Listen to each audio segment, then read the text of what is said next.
been investigated, facts that have been proven beyond reasonable doubt. So for him to go on a tirade, which is actually a tirade, he is not for facts. I don't know why he wants to sing solo and go on a tirade on things that he has no facts.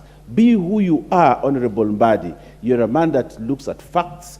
Stop these things of speculating and bad-mouthing the sensational information like the current newspapers that we have. Honorable Mbadi is advised so, accordingly. I want you to take advice from your junior that you need to concentrate on this motion. If you have anything that you think money has been stolen, please come to this chamber. As chairman, distinguished chair of PAC, table reports and show us, and as Kenya Kwanza, we will heed those reports and ensure that that theft that you're talking about does not take place. Thank you.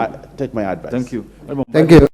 You know, Honorable is a very good student of mine, and I know he has, whatever he says it in good faith. And I want to take it as such. But let me just conclude by saying that as Chair of Public Accounts Committee, yes, we are just concluding 2020-2021 financial year, and the report will be here before the end of July.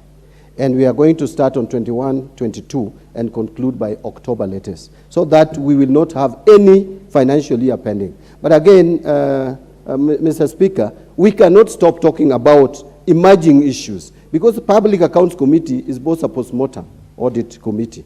We are soon going to have, Mr. Speaker, if you allow me just 1 minute, we are soon, immediately we finish with these old accounts, we are soon going to have now special accounts, special audits being conducted, and continuous audit, which then would be.